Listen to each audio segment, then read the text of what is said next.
ಈಗಿರು ಕಷ್ಟ ಸಾಲದು ಅನ್ನೋ ಹಾಗೆ ಆ ರಾಮ್ಲಾಲ ಅವರಿಗೆ ಇನ್ನಷ್ಟು ತೊಂದರೆ ಕೊಡೋಕೆ ಸಿದ್ಧನಾಗಿ ನಿಂತಿದ್ದಾನೆ. ರಾಮಕೃಷ್ಣರ ಅಣ್ಣನ ಮಗ ರಾಮ್ಲಾಲ ಇನ್ನಷ್ಟು ತೊಂದರೆ ಕೊಡೋಕೆ ಸಿದ್ಧನಾಗಿ ನಿಂತಿದ್ದಾನೆ. ಅವನಿಗೆ ಕಾಮಾರಾಪುಕರದ ಮನೆ ಆಸ್ತಿ ಮೇಲ್ ಕಣ್ಣು. ಶಾರದಾದೇವಿಯರು ಶಾಂತಿ ಸಮಾಧಾನದಿಂದ ಶ್ರೀರಾಮಕೃಷ್ಣರ ಸ್ಮರಣೆಯಲ್ಲಿ ಇದ್ಕೊಂಡು ದಿನ ಕಾಲ ಕಳೆಯೋಣ ಅಂತ ಇದ್ರು. ಆದರೆ ಈ ರಾಮ್ಲಾಲ ಅದಕ್ಕೂ ಬಿಡ್ಲಿಲ್ಲ. ಆಗಾಗ ಯಾವುದಾದರೊಂದು ವಿಷಯ ಎತ್ತಿ ಗಲಾಟೆ ಎಪ್ಸೋಗ್ತಾ ಇದ್ದ. ಆದರೂ ಅವರು ಪ್ರತಿಭಟಿಸದೆ, ಯಾವ ಪ್ರತಿಕ್ರಿಯೆಯನ್ನು ತೋರದೆ ಶಾರದಾದೇವಿಯರು ಶಾಂತವಾಗಿರ್ತಿದ್ರು. ಆದರೆ ಇವರು ಶಾಂತವಾಗಿದ್ದಷ್ಟು ಅವನ ದುರ್ಬುದ್ಧಿ ಬೆಳೀತಿತ್ತು. ಒಂದ್ಸಲ ಹೀಗಾಯ್ತು. ಶಾರದಾದೇವಿಯರು ಜಯರಾಮ್ ಬಾಟಿಗೆ ಹೋಗಿದ್ದಾರೆ. ಅವರು ವಾಪಸ್ ಬರೋ ಹೊತ್ತಿಗೆ ಈ ರಾಮ್ಲಾಲ ಬಂದು ಆಸ್ತಿನೆಲ್ಲ ಪಾಲ್ ಮಾಡಿ ಶ್ರೀರಾಮಕೃಷ್ಣರು ಇರ್ತಾ ಇದ್ದ ಒಂದು ಕೋಣೆನ್ ಮಾತ್ರ ಶಾರದಾದೇವಿಯರಿಗೆ ಬಿಟ್ಟು ಮನೆ ದೇವರಾದಂಥ ರಘುವೀರನ ಪೂಜೆ ನೈವೇದ್ಯಕ್ಕೆ ವ್ಯವಸ್ಥೆ ಮಾಡಿ ದಕ್ಷಿಣೇಶ್ವರಕ್ಕೆ ಎದ್ಬಿಟ್ಟ. ಇವರು ಬರೋ ಹೊತ್ತಿಗೆ ಆ ರಾಮ್ಲಾಲ ಆಸ್ತಿನ ತಾನೇ ಪಾಲ್ ಮಾಡಿ ಇವರಿಗೆ ಬರೀ ರಾಮಕೃಷ್ಣರಿರ್ತಾ ಇದ್ದ ಒಂದು ಕೋಣೆ ಮಾತ್ರ ಬಿಟ್ಟು ಹೊರಟ್ಬಿಡ್ತಾನೆ. ಶಾರದಾದೇವಿ ಬಂದು ನೋಡ್ತಾರೆ, ಅವರಿನ ಪಾಲಿನ ಕೋಣೆ ಮಾತ್ರ ಅವರಿಗೆ ತೆರೆದಿದೆ ಅಷ್ಟೇ. ಆದರೆ ಶಾರದಾದೇವಿ ಕಿಂಚಿತ್ತೂ ಚಿಂತೆ ಮಾಡಲಿಲ್ಲ. ರಾಮಕೃಷ್ಣ ಇರುತ್ತಿದ್ದ ಆ ಕೋಣೆಯ ಪವಿತ್ರತೆಯನ್ನು ಕಾಪಾಡೋಕ್ಕೋಸ್ಕರ ಅಲ್ಲೇ ವಾಸ ಮಾಡಕ್ಕೆ ನಿರ್ಧಾರ ಮಾಡ್ತಾರೆ ಶಾರದಾದೇವಿ. ಶಾರದಾದೇವಿಯರು ಕಾಮಾರಾಪುರದಲ್ಲಿ ವಾಸವಾಗಿದ್ದ ಆ ದಿನದಲ್ಲಿ ಅವರನ್ನು ಭೇಟಿ ಮಾಡಕ್ಕೆ ಬರ್ತಿದ್ದವರು ತುಂಬಾ ಅಪರೂಪ. ನಮ್ಗೆ ಆಶ್ಚರ್ಯ ಅನ್ನಿಸಬಹುದು. ಯಾಕೆ? ದಕ್ಷಿಣೇಶ್ವರದಲ್ಲಿ ಅವರಿಗೆ ತುಂಬಾ ಆಪ್ತರಾಗಿದ್ದ, ಅವ್ರ ಬಗ್ಗೆ ಭಕ್ತಿ ಗೌರವ ಇಟ್ಕೊಂಡಿದ್ದ ಭಕ್ತರು ಕೆಲವರಾದರೂ ಇದ್ದರಲ್ವಾ? ಅವ್ರು ಯಾಕೆ ಬರ್ತಿರ್ಲಿಲ್ಲ? ಒಂದು, ಕಲ್ಕತ್ತಾ ಬಹಳ ದೂರ, ವಾಹನ ಸೌಕರ್ಯ ಇಲ್ಲ. ಜೊತೆಗೆ ನಗರದ ಜನಕ್ಕೆ ಕಾಲ್ನಡಿಗೆಯಲ್ಲಿ ಅಷ್ಟು ದೂರ ನಡೆದ ಅಭ್ಯಾಸ ಇಲ್ಲ. ಇನ್ನು ಕೆಲವರಿಗೆ ಮನಸ್ಸಿದ್ರೂ ಕೂಡ ಅವರೆಲ್ಲ ತಮ್ಮ ತಮ್ಮ ಸಂಸಾರ ತಾಪತ್ರಯದಲ್ಲಿ ಸಿಕ್ಕಾಕೊಂಡಿದ್ದಾರೆ. ಅವರು ಅದರಿಂದ ಬಿಡಿಸ್ಕೊಂಡು ಅಷ್ಟು ದೂರ ಹಳ್ಳಿಗೆ ಬರಲ್ಲ. ಹೀಗಿದ್ರೂ ಯಾವಾಗಲೂ ಆಗೊಬ್ರು ಈಗೊಬ್ರು ಭಕ್ತರು ಬಂದು ಹೋಗ್ತಿದ್ರು. ಹೀಗೆ ಬರ್ತಿದ್ದ ಭಕ್ತರ ಆಗಮನದಿಂದ ಶಾರದಾದೇವಿಯರಿಗೆ ಸಂತೋಷ ಆಗ್ತಿತ್ತು. ಯಾರು ಬಂದರೂ ಅವರನ್ನೆಲ್ಲ ಮಾತೃ ವಾತ್ಸಲ್ಯದಿಂದ ತುಂಬಾ ಪ್ರೀತಿಯಿಂದ ಬರ್ಮಾಡ್ಕೊಂಡು ಉಪಚಾರ ಮಾಡ್ತಿದ್ರು. ಹೀಗೆ ಇದು ಶಾರದಾದೇವಿಯರು ಹಾಗೂ ಭಕ್ತರು ಇಬ್ಬರಿಗೂ ತುಂಬಾ ಆನಂದ ಕೊಡ್ತಾ ಇದ್ದ ಸಂದರ್ಭ ಆಗಿದ್ವು. ಆದರೆ ಒಂದು ದಿನ ಒಂದು ಘಟನೆ ನಡೆದೇ ಹೋಯಿತು. ಯಾರು ಬರ್ತಾರೆ ಅಂತ ಕಾಯ್ತಾ ಇದ್ದ ಶಾರದಾದೇವಿಯವರಿಗೆ ಒಂದು ದಿನ ಒಬ್ಬ ಮತಿವಿಕಲ್ಪ ಹುಚ್ಚ ವ್ಯಕ್ತಿ ಕಾಮಾರಾಪುರಕ್ಕೆ ಬರ್ತಾನೆ. ಅವನಿಂದಾಗಿ ಶಾರದಾದೇವಿಯರು ಅತ್ಯಂತ ದೊಡ್ಡ ಸಂಕಷ್ಟಕ್ಕೀಡಾಗ್ತಾರೆ.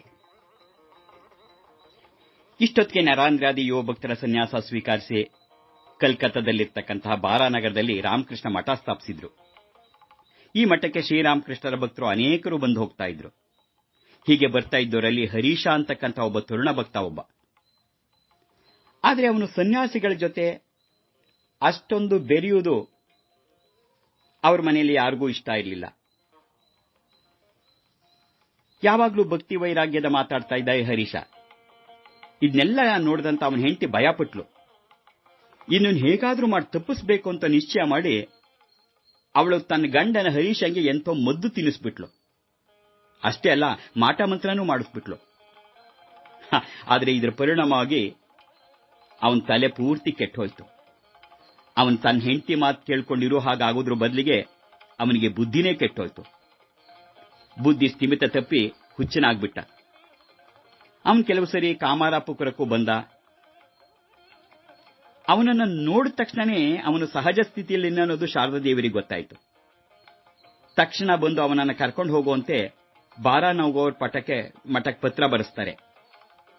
ಇದು ಸುದ್ದಿ ತಿಳಿದ ತಕ್ಷಣ ಸ್ವಾಮಿ ಶಾರದಾನಂದರು, ಸ್ವಾಮಿ ನಿರಂಜನಾನಂದರು ಕಾಮಾರಾಪುರದ ಕಡೆಗೆ ಹೊರಟಿದ್ದಾರೆ, ಇನ್ನೂ ಬಂದಿಲ್ಲ. ಯಾಕೆಂದ್ರೆ ನಿರಂಜನಾನಂದರು ಒಳ್ಳೆ ಕಟ್ಮಸ್ತಾದ ವ್ಯಕ್ತಿ. ಆ ಹುಚ್ಚನ್ನ ಹತೋಟಿಲಿಟ್ಕೊಂಡು ಕರ್ಕೊಂಡು ಹೋಗಕ್ಕೆ ಅವರೇ ಸರಿ. ಆದರೆ ಈ ಇಬ್ಬರು ಸ್ವಾಮಿಗಳು ಇನ್ನೂ ಬಂದಿಲ್ಲ, ಕಾಲ್ನಡಿಗೆಯಲ್ಲಿ ಬರಬೇಕು. ಬಂದು ಸೇರೋದ್ರೊಳಗೆ ಹರೀಶನ್ ಹುಚ್ಚು ಉಳುಮಣಿಸ್ಬಿಟ್ಟಿದೆ.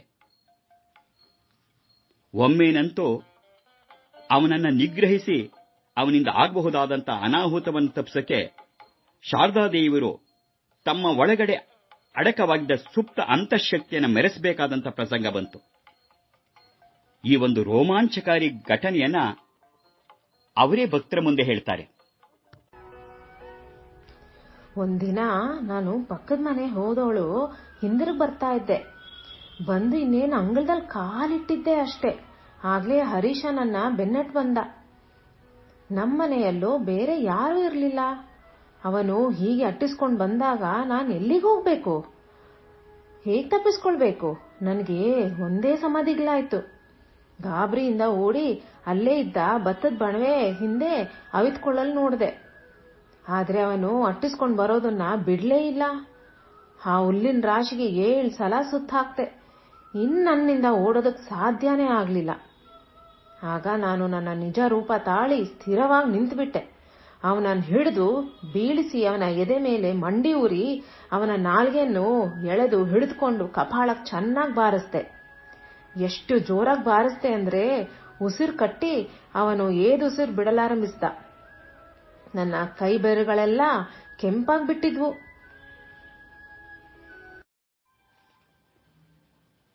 ನಿಜಕ್ಕೂ ಇದೊಂದು ಮೈನೇರಿಸುವಂಥ ಬೀಭತ್ಸ ಘಟನೆ.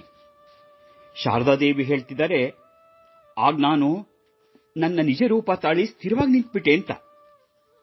ನಿಜ ರೂಪ ಅಂದ್ರೆ ಯಾವುದು? ಇಲ್ಲಿ ನಾವು ಶಾರದಾದೇವಿಯರ ಅಂತಃಸತ್ವವನ್ನು ಗಮನಿಸುವ ಸಂದರ್ಭ. ಅವರು ಮಾನವ ರೂಪಿಣಿಯಾದಂತಹ ಜಗನ್ಮಾತೆಯೇ.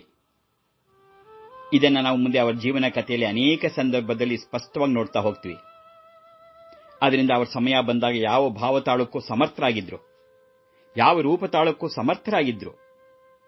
ಜಗನ್ಮಾತೆ ವಿವಿಧ ಕಾರ್ಯೋದ್ದೇಶಕ್ಕಾಗಿ ವಿವಿಧ ರೂಪಗಳನ್ನು ತಾಳ್ತಾಳೆ. ಈ ವಿವಿಧ ರೂಪಗಳಿಗೆ ಅನೇಕ ಹೆಸರುಗಳನ್ನು ನಾವಾಗಲೇ ಕೇಳಿದ್ದೀವಿ. ಕಾಳಿ, ತಾರಾ, ಷೋಡಶಿ, ಭುವನೇಶ್ವರಿ, ಭಗಲ, ಹೀಗೆ. ಇದರೆಲ್ಲದರಲ್ಲಿ ಅತ್ಯಂತ ಭಯಂಕರ ರೂಪಿಣಿಯಾದ್ದು ಭಗಲಾರೂಪಿ. ಆಕೆ ಒಬ್ಬ ದೈತ್ಯನ ಎದೆ ಮೇಲೆ ಮಂಡಿಯೂರಿ ನಾಲ್ಗೆ ಎಳೆದು ಸಂಹರಿಸ್ತಾಳೆ. ಇಲ್ಲಿ ಶಾರದಾದೇವಿಯರು ಆ ಹರೀಶನ ಎದೆ ಮೇಲೆ ಮಂಡಿಯೂರಿ ನಾಲ್ಗೆ ಎಳ್ಕೊಂಡು ಕೆನ್ನೆಗೆ ಬಾರಿಸಿದ್ ನೋಡಿದ್ರೆ ಈಗ ಅವರು ಬಗಲಾದೇವಿ ಆವೇಶ ತಾಳಿದ್ರು ಅಂತಲೇ.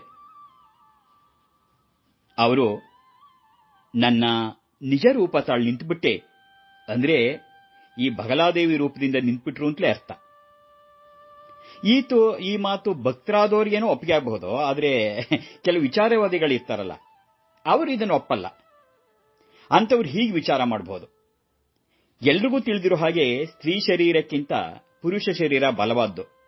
ಜೊತೆಗೆ ಆ ಹರೀಶ ಯುವಕ, ಅದರಲ್ಲೂ ಅವನಿಗೆ ಹುಚ್ಚು ಕೆರಳಿದವರಿಗೆ ಬಲ ಹೆಚ್ಚು. ಎಂಥ ಬಲಿಷ್ಠ ಸ್ತ್ರೀನೇ ಆದರೂ ಕೂಡ ಹೆಚ್ಚು ಅಂದ್ರೆ ಪುರುಷನನ್ನು ಬೀಳಿಸಬಹುದೇನೋ, ಅವನ ನಾಲ್ಗೆ ಹಿಡಿದು ಎಳೆಯಕ್ಕೆ ಸಾಧ್ಯವೇ? ಬಲವಾದ ಹಳ್ಳುಗಳ ಒಳಗೆ ಸೇರಿರ್ತಕ್ಕಂಥ ಬಿಗಿ ಹಿಡಿತಕ್ಕೆ ಸೇರಿ ನಾಲ್ಗೆನ ಬಾಯಿ ತೆಗೆಸಿ ಹೊರಕ್ಕಿಳಿಯುವುದು. ಅದಕ್ಕಿಂತಾಚಾಗಿ ಆತನ ನಾಲ್ಗೆನ ಹಿಡಿದು ಎಳಿಬೇಕು ಅನ್ನೋ ಪ್ರಚೋದನೆ ಶಾರದಾದೇವಿಯರಲ್ಲಿ ಬಂದಿದ್ದು. ಒಬ್ಬ ಸಾಧಾರಣ ಹೆಂಗಸಿನಲ್ಲಿ ಅಂತಹ ಪ್ರಚೋದನೆ ಎಲ್ಲಾದರೂ ಸಾಧ್ಯವಾಗುತ್ತೆ? ಅದರಿಂದ ಶಾರದಾದೇವಿಯವರು ಅವನ ನಾಲ್ಗೆ ಎಳೆದು ಹಿಡಿದಿದ್ದಲ್ಲದೆ ರಪ ರಪ ರಪ ಅಂತ ಕೆನ್ನಿಗೆ ಬಾರಿಸಬೇಕಾದ್ರೆ ಅವರಲ್ಲಿ ಯಾವುದೋ ಒಂದು ಅಲೌಕಿಕ ಶಕ್ತಿ ಆವಿರ್ಭಾವ ಆಗಿರಲೇಬೇಕು.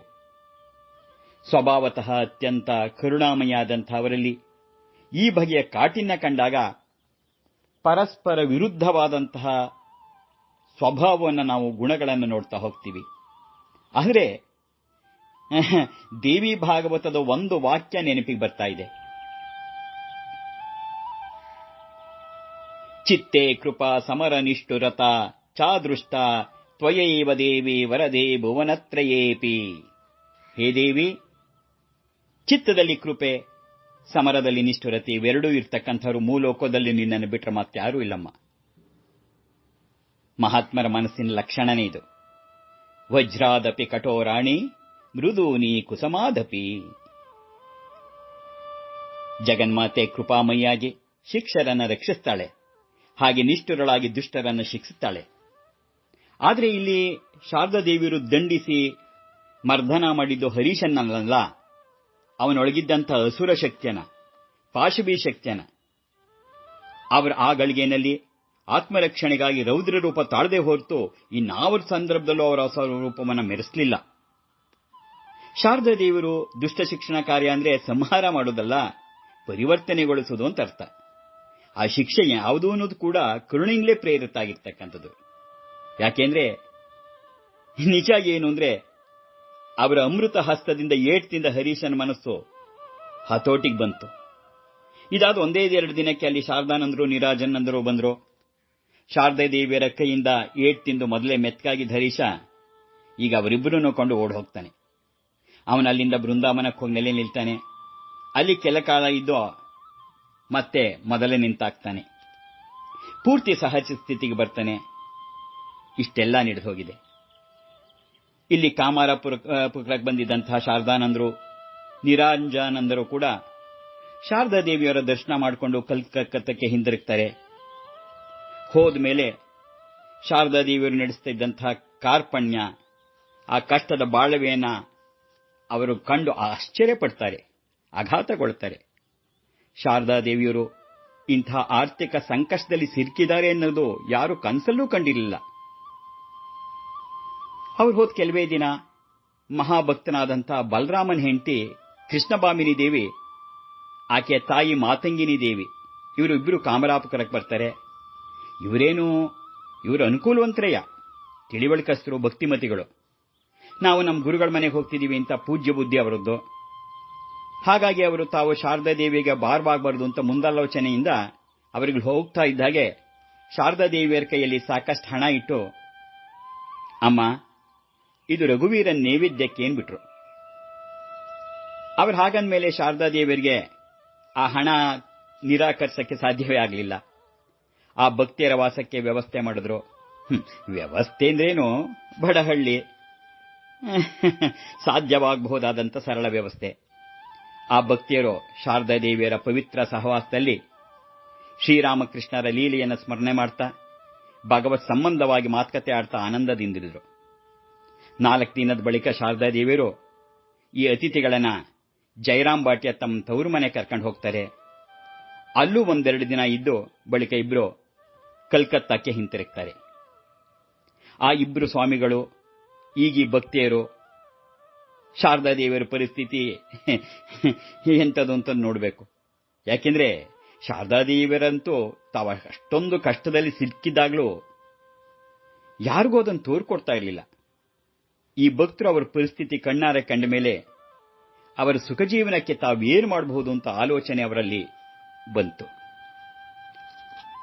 ಶಾರದಾದೇವಿಯರು ಇಂಥ ಒತ್ತಡಗಳ ನಡುವೆ ಜೀವಿಸಿದ್ರೂ ಕೂಡ ಅವರಲ್ಲಿ ದಯಾಪರತೆ, ಪರೋಪಕಾರ ಬುದ್ಧಿ, ಗುರುಸ್ಥಾನದಿಂದ ತಿಳುವಳಿಕೆ ನೀಡಬಲ್ಲ ಸಾಮರ್ಥ್ಯ ಎಲ್ಲ ಜಾಗೃತ ಆಗಿದ್ವು. ಒಂದಿನ ಅಲ್ಲಿಗೆ ಒರಿಸ್ಸಾ ಕಡೆಯ ಒಬ್ಬ ಸಾಧುಗಳು ಬಂದಿದ್ರು ಕಾಮರಾಪುರಕ್ಕೆ.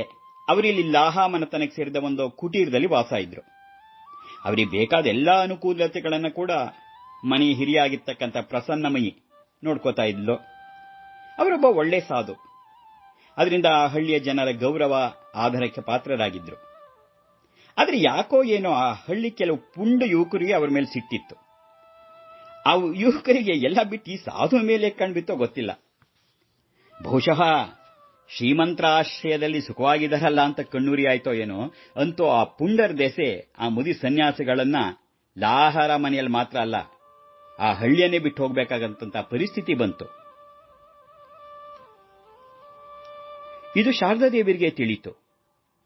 ಆ ತಕ್ಷಣ ನೆರವಿಗೆ ಬರ್ತಾರೆ. ಆ ಸಾಧುಗಳ ಬಗ್ಗೆ ಗೌರವದಿಂದ ಗ್ರಾಮಸ್ಥರನ್ನ ಒಂದು ಮಾಡಿ ಅವರಿಗೆ ಹಾಲ್ದಾರಾಪುರ ಕೆರೆ ಹತ್ರ ಒಂದು ಸಣ್ಣ ಕುಟೀರ ಕಟ್ಕೊಡೋ ಹಾಗೆ ಪ್ರೇರೇಪಿಸ್ತಾರೆ. ಆಗ ಮಳೆಗಾಲ, ಆಗಸದಲ್ಲಿ ಕಪ್ಪು ಮೋಡಗಳ ಹೆಪ್ಪುಗಟ್ಟಿದೆ, ಮಳೆ ಸುರಿಯಕ್ಕೆ ಸನ್ನಿಧವಾಗಿದೆ.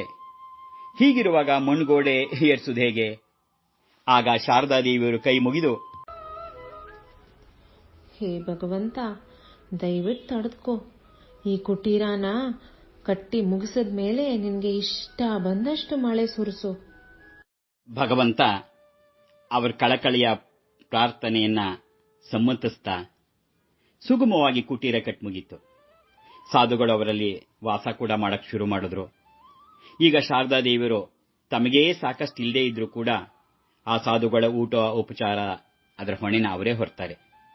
ಪ್ರತಿದಿನ ಬೆಳಗ್ಗೆ ಸಾಯಂಕಾಲ ಹೋಗಿ ಅವರನ್ನ ಪ್ರೀತಿಯಿಂದ ವಿಚಾರಿಸಿ ಅವ್ರಿಗೇನ್ ಬೇಕೋ ಎಲ್ಲ ನೋಡ್ಕೊಂಡ್ ಬರ್ತಿದ್ರು.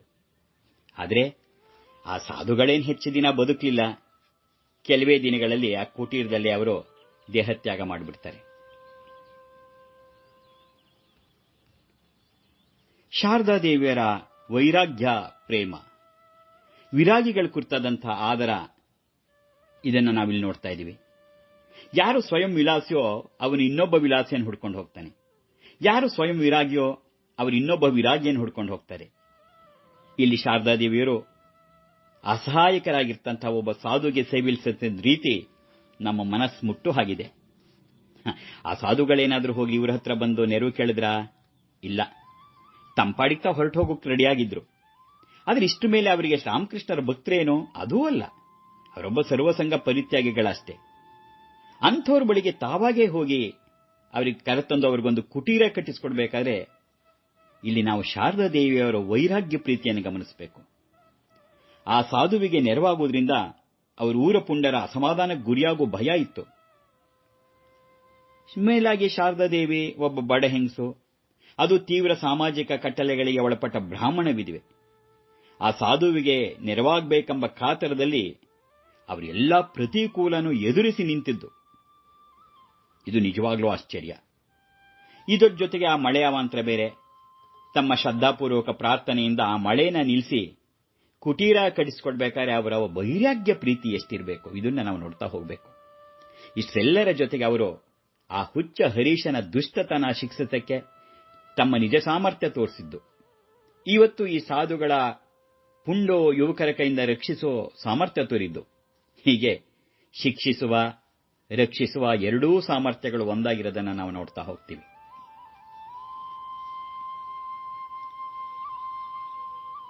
ಕಾಮಾರಪುರದಲ್ಲಿ ಶಾರದಾದೇವಿಯರು ಮೊದಲು ಅತ್ಯಂತ ಕಷ್ಟದ ದಿನನ ಎದುರಿಸಬೇಕಾಗಿ ಬಂದರೂ ಕಾಲಕ್ರಮದಲ್ಲಿ ಈ ಪರಿಸ್ಥಿತಿ ಸ್ವಲ್ಪ ಮಟ್ಟಿಗೆ ಸುಧಾರಿಸಿತು.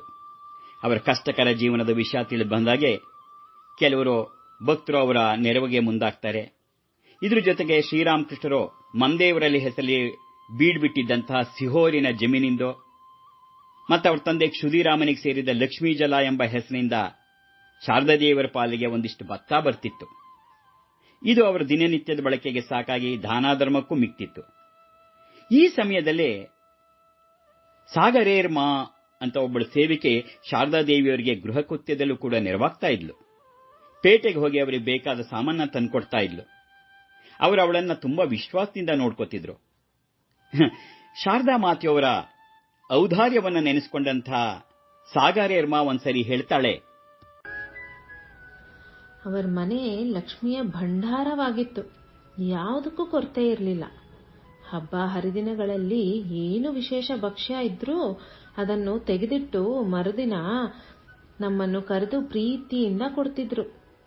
ಅಷ್ಟೇ ಅಲ್ಲ, ಶಾರದಾದೇವಿಯವರು ಆಗಾಗ ಬರ್ತಿದ್ದ ಎಷ್ಟೋ ಜನ ಅತಿಥಿಗಳಿಗೆ ಊಟನೂ ಬಡಿಸ್ತಾ ಇದ್ರು.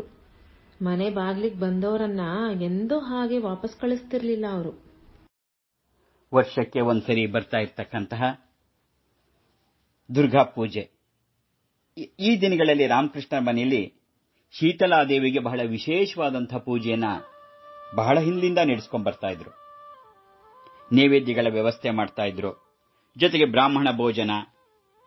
ತಾವು ಕಾಮಾರಪುರದಲ್ಲಿದ್ದ ಆ ಸಲಕ್ಕೆ ಹಬ್ಬಕ್ಕೆ ಅಂತ ಶಾರದಾದೇವಿಯರೇ ಅಕ್ಕಿ ಎಲ್ಲವನ್ನ ಸಂಗ್ರಹಿಸಿಡ್ತಾರೆ. ಅಲ್ಲದೆ ಹಬ್ಬದ ದಿನ ತಾವೇ ಅಡಿಗೆಯನ್ನು ಮಾಡ್ತಾರೆ.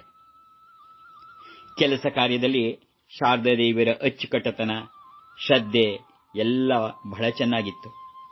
ಈಗ ಕಾಮಾರಪುರದಲ್ಲಿ ಅಷ್ಟೊಂದು ಅನಾನುಕೂಲತೆಗಳು ಆದರೂ ಅವರ ಶಿಸ್ತುಬದ್ಧತೆ ಕಡಿಮೆ ಆಗಲಿಲ್ಲ. ಅಷ್ಟೇ ಅಲ್ಲ, ಏಕಾಂಗಿಯಲ್ಲಿ ಎಲ್ಲ ಕೆಲಸ ನಿಭಾಯಿಸಬೇಕು. ಆದರೂ ಕೂಡ ಆ ಗುಣಗಳು ಇನ್ನಷ್ಟು ಚೆನ್ನಾಗಿ ಕಂಡು ಬರ್ತಿತ್ತು. ಬೆಳಗಿನ ಜಾವನೆ ಹಲ್ದಾರಾಪುರದ ಕೆರೆಯಲ್ಲಿ ಸ್ನಾನ ಮಾಡಿ ಬಂದು ಮನೆ ದೇವರಾದಂಥ ರಘುವೀರನ ನೈವೇದ್ಯಕ್ಕಾಗಿ ಮಡಿಲಿ ಅಡಿಗೆ ಮಾಡ್ತಾ ಇದ್ರು. ಅಡಿಗೆಗೆ ಲಭ್ಯವಾದ ಪದಾರ್ಥಗಳನ್ನೆಲ್ಲ ಮೊದಲೇ ಸಂಗ್ರಹಿಸಿಟ್ಕೊಡ್ತಿದ್ರು. ಜೊತೆಗೆ ರಾಮ್ಲಾಲನ ತಮ್ಮ ಶಿವರಾಮ ಕೂಡ ಆತ ಊರಲ್ಲಿಲ್ಲದಿದ್ದಾಗ ಇಲ್ವೇ ರಾಮ್ಲಾಲ ನೇಮಿಸಿದ ಬೇರೆ ಯಾರೋ ರಘುವೀರನ್ ಪೂಜೆಯನ್ನು ಪ್ರಾರಂಭಿಸುತ್ತಿದ್ರು. ಶಾರದಾದೇವಿಯವರು ಕಾರ್ಯನಿರತರಾಗಿ ಸೂರ್ಯ ನಡುನೆತ್ತಿ ಮೇಲೆ ಬರುವಷ್ಟರಲ್ಲಿ ಅಡಿಗೆಯನ್ನು ಮುಗಿಸಿ ನೈವೇದ್ಯಕ್ಕೆ ತರ್ತಾ ಇದ್ರು. ಹೀಗೆಲ್ಲ ಕಾಮರಾಪುರದಲ್ಲಿ ಶಾರದಾದೇವಿಯರ ಜೀವನ ನಡೀತಾ ಇದೆ. ಇನ್ನು ಕಲ್ಕತ್ತಾದಲ್ಲಿ ಕಾಮರಾಪುರಕ್ಕೆ ಬಂದು ಹೋಗಿದ್ದಂಥ ಭಕ್ತರ ಮೂಲಕ ಶಾರದಾದೇವಿಯರ ಕಷ್ಟ ಪರಿಸ್ಥಿತಿ ಭಕ್ತವೃಂದಕ್ಕೆಲ್ಲ ತಿಳಿಯುತ್ತೆ. ಇದೇ ಸಮಯಕ್ಕೆ ಶಾರದಾದೇವಿಯರ ಅಣ್ಣ ಕಾಳಿಕುಮಾರಂಗೂ ತನ್ನ ತಾಯಿ ಮೂಲಕ ಶಾರದಾದೇವಿಯರ ಪರಿಸ್ಥಿತಿ ತಿಳಿದು ಬರುತ್ತೆ. ಆಗ ಶಾರದಾದೇವಿಯರ ಅಣ್ಣ ಕಾಳಿಕುಮಾರ ಕಲ್ಕತ್ತಾದ ಯಾವುದೋ ದೇವದಲ್ಲಿ ಅರ್ಚಕನಾಗಿದ್ದ. ಅವನು ತಕ್ಷಣ ಹೋಗಿ ರಾಮ್ಲಾಲನ್ನ ಕೇಳ್ತಾನೆ. ರಾಮ್ಲಾಲ ರಾಮಕೃಷ್ಣರ ಅಣ್ಣನ ಮಗ, ಕಾಳಿಕುಮಾರ ಶಾರದಾದೇವಿಯರ ಅಣ್ಣ. ಶಾರದಾದೇವಿಯರ ಅಣ್ಣ ಹೋಗಿ ರಾಮಕೃಷ್ಣರ ಅಣ್ಣನ ಮಗನ್ನ ಕೇಳ್ತದಾನೆ, ನಿನ್ ಚಿಕ್ಕಮ್ಮನ ಇಂಥ ದುಸ್ಥಿತಿಯಲ್ಲಿ ಬಿಟ್ಟಿದೆಯಲ್ಲ, ನಾಚಿಕೆ ಆಗಲ್ವಾ ಅಂತ. ಶಾರದಾದೇವಿಯರಿಗೆ ಆಪ್ತಳಾದಂಥ ಗೋಲಾಪ್ಮಾಳನ್ನ ಸಂಧಿಸಿ ಆಕೆಗೆ ವಿಷಯ ಎಲ್ಲ ತಿಳಿಸ್ತಾನೆ. ಅದನ್ನು ಕೇಳಿದಂಥ ಗೋಲಾಪ್ಮ ತುಂಬಾ ಸಂಕಟ ಪಡ್ತಾಳೆ. ಏನಾದ್ರೂ ಮಾಡಲೇಬೇಕು ಅಂತ ನಿರ್ಧಾರ ಮಾಡಿ ಓಡಾಡಿ ಭಕ್ತರ ಮನಸ್ಸನ್ನ ಬಿಸಿ ಮಾಡ್ತಾ ಇದ್ದಾಳೆ ಗೋಲಾಪ್ಮ. ಶ್ರೀರಾಮಕೃಷ್ಣರ ಭಕ್ತರ ಎನ್ಸ್ಕೊಂಡವ್ರು ನೀವೆಲ್ಲ ಇನ್ನು ಬದುಕಿರುವಾಗ ಶಾರದಾದೇವಿಯವರ ಇಂಥ ಕಷ್ಟದಲ್ಲಿ ಜೀವಿಸ್ತಿರೋದು ಎಂಥ ದೌರ್ಭಾಗ್ಯ. ಅಯ್ಯೋ, ಎಂಥ ದೌರ್ಭಾಗ್ಯ.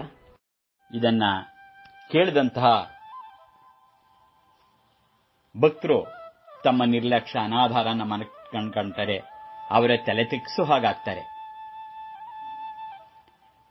ಇನ್ನಾದರೂ ತಾವು ತಾಯಿ ಶಾರದಾದೇವಿಯರ ಕಡೆಗೆ ಗಮನ ಹರಿಸಿ ಅವರ ಅನುಕೂಲಕ್ಕೆ ತಮ್ಮಿಂದಾದದ್ದನ್ನು ಮಾಡಬೇಕು ಅನ್ನೋ ಪ್ರಜ್ಞೆ ಅವರಿಗೆ ಬರುತ್ತೆ. ಈಗ ಎಲ್ಲರೂ ಸೇರಿ ಶಾರದಾದೇವಿಯರನ್ನ ಕಲ್ಕತ್ತಕ್ಕೆ ಕರ್ಕೊಂಡ್ಬರ್ಬೇಕು ಅಂತ ನಿಶ್ಚಯ ಮಾಡಿ ಬಲರಾಮನ್ ಮನೆಯಲ್ಲಿ ತಾತ್ಕಾಲಿಕವಾದಂತಹ ವ್ಯವಸ್ಥೆಯನ್ನ ಮಾಡ್ತಾರೆ. ಬಳಿಕ ಉಳಿದ ವಿಷಯನೆಲ್ಲ ತಿಳಿಸಿ ಬೇಗನೆ ಕಲ್ಕತ್ತಾಕ್ಕೆ ಹೊರಟು ಬರಬೇಕು ಅಂತ ಶಾರದಾದೇವಿಯರಿಗೆ ಆಗ್ರಹಪೂರ್ವಕವಾದಂತಹ ಪತ್ರ ಬರೀತಾರೆ.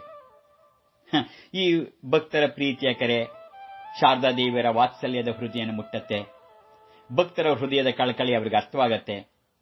ತಮ್ಮನ್ನು ಹೃತ್ಪೂರ್ವಕವಾಗಿ ಸ್ವೀಕರಿಸಿ ಆದರಿಸತಕ್ಕಂಥ ಅವರನ್ನು ನೋಡಿ ಬಹಳ ಹೃದಯ ತುಂಬಿ ಬರುತ್ತೆ. ಆದರೆ ಭಕ್ತರು ಕರೆದ್ರಲ್ಲ ಅಂತ ಅವರೇನು ಸಂತೋಷ ಪಟ್ಕೊಂಡು ಒಂದ್ಸರಿನೇ ಒಪ್ಕೊಂಡ್ಬಿಡ್ಲಿಲ್ಲ. ಎಲ್ಲ ಬಗೆಯ ಕಷ್ಟಗಳನ್ನ ಎದುರಕ್ಕೆ ಸಿದ್ಧರಾಗಿ ಅವರು ಕಾಮರಾಪುರಕ್ಕೆ ಬಂದಿದ್ದಲ್ವೇ.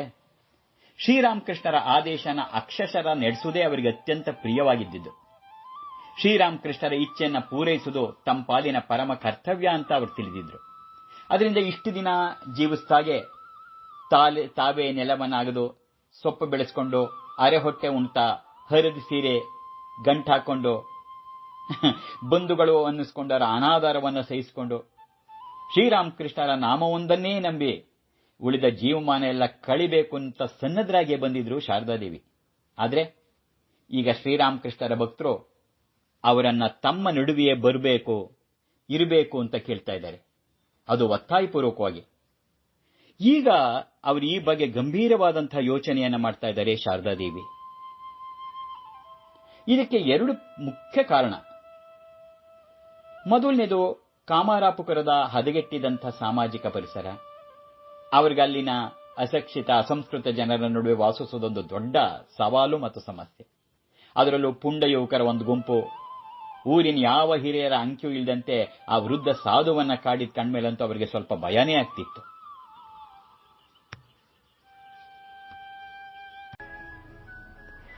ಒಬ್ಬಂಟಿ ಸ್ತ್ರೀಯಾಗಿ ಇಂಥ ಸ್ಥಳದಲ್ಲಿ ಇನ್ನೆಷ್ಟು ದಿನ ವಾಸಿಸಲು ಸಾಧ್ಯ ನಾನು?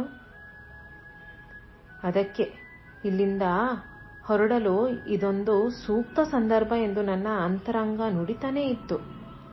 ಭಕ್ತ ವೃಂದದ ನಡುವೆ ವಾಸ್ತವಕ್ಕೆ ಅವರಿಗೆ ಆಲೋಚನೆ ತೆಗೆದಕ್ಕೆ ಇನ್ನೂ ಒಂದು ಕಾರಣ ಇತ್ತು. ಅದು ನಿಜವಾದಂಥ ಬಲವಾದ ಕಾರಣ ಅನ್ಬೋದು. ಅದು ಅಂದ್ರೆ ಅವರ ದಿವ್ಯ ಮಾತೃ ಹೃದಯದ ತುಡಿತ.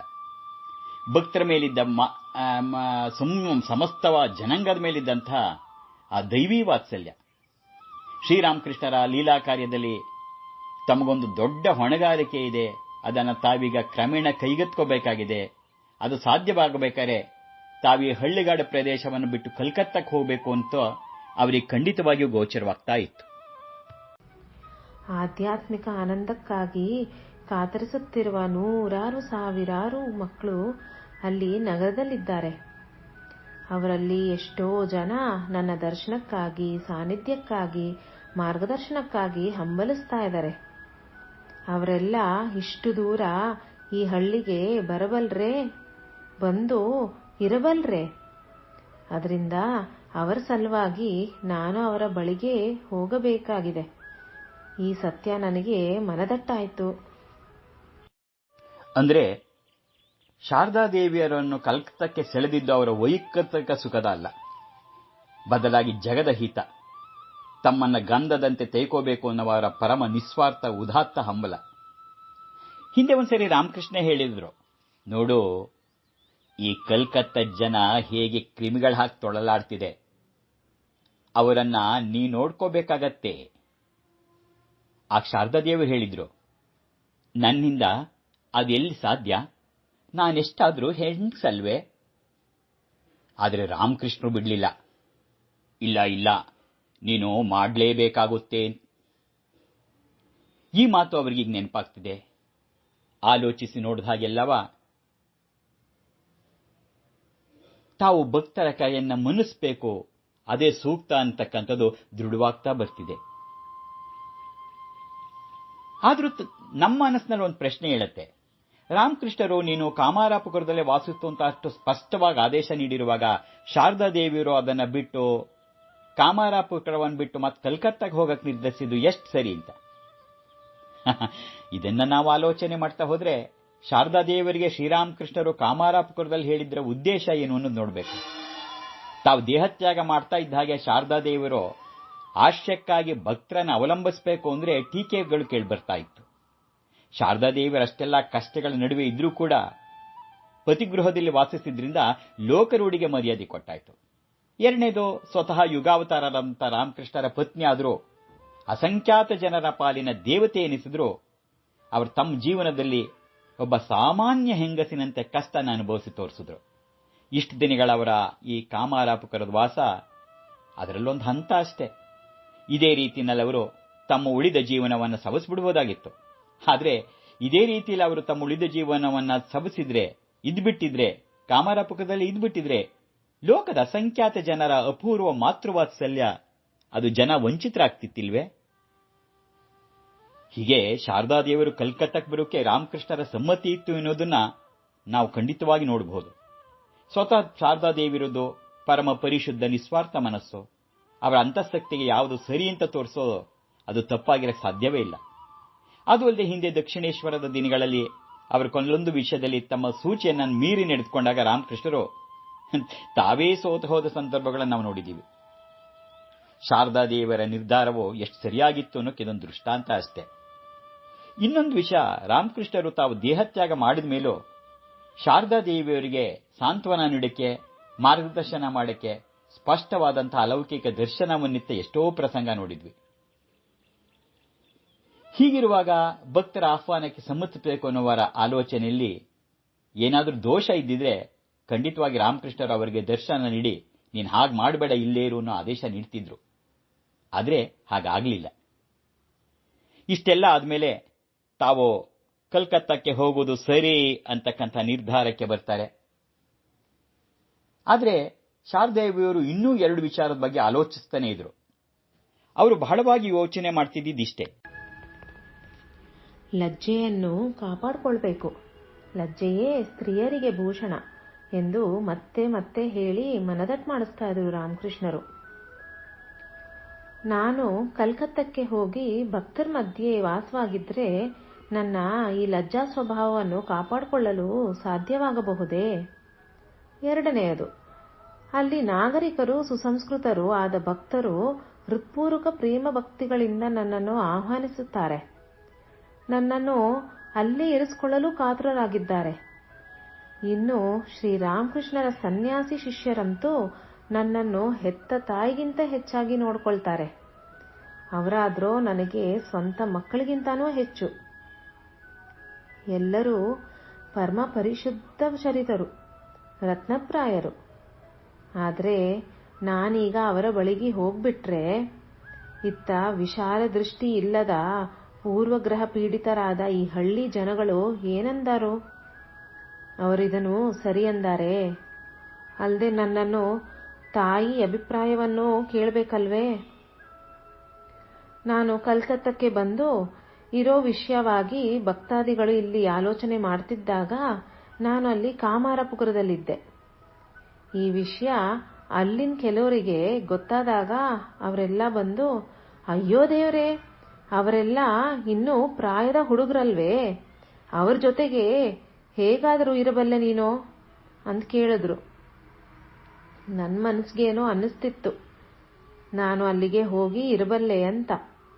ಆದರೂ ಕೂಡ ಈ ವಿಷಯನ ಸಾಮಾಜಿಕರ ಅಭಿಪ್ರಾಯಕ್ಕೆ ಸ್ವಲ್ಪ ಗಮನ ಕೊಡಬೇಕಾಗತ್ತಲ್ವಾ?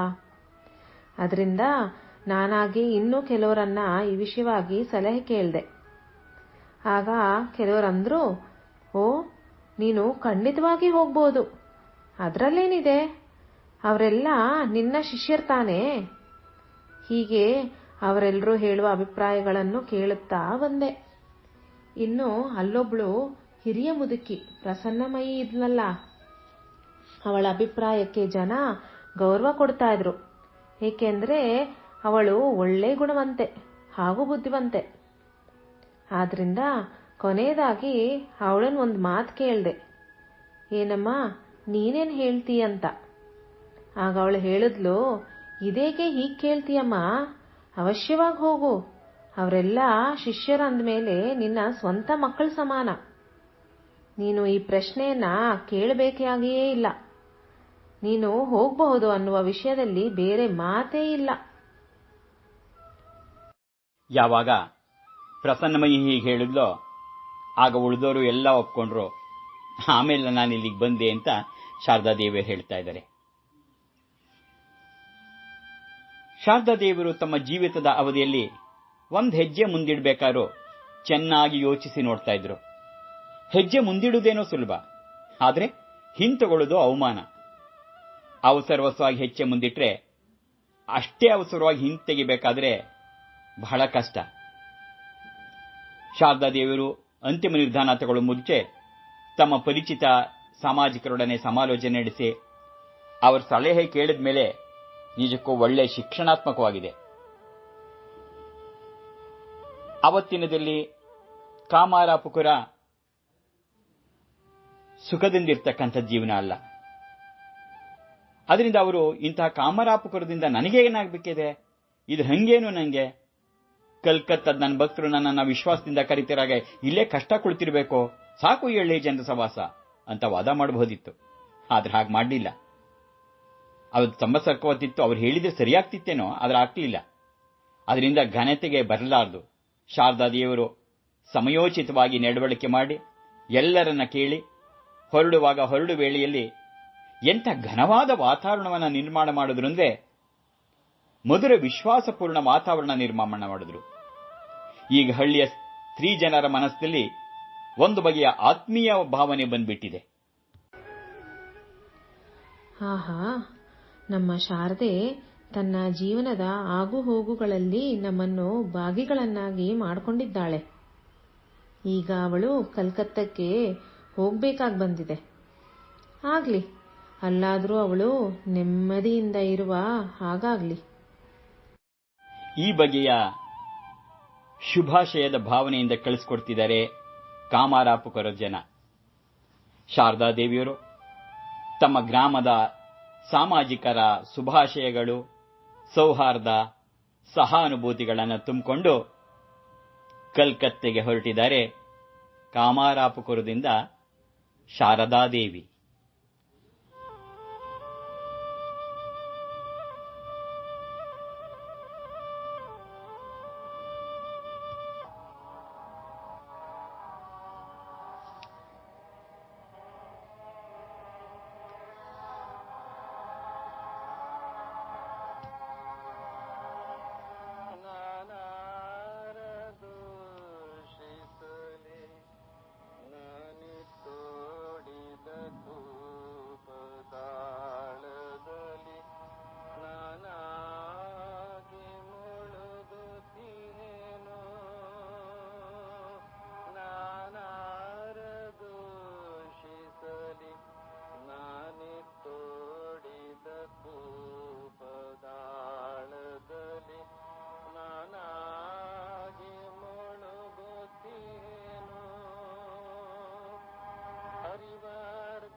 ಆಧ್ಯಾತ್ಮಿಕ ಧಾರಾವಾಹಿ ಮಹಾಮಾಯಿ ಜೀವನ ಗಂಗಾ ಮುಂದುವರಿಯುವುದು.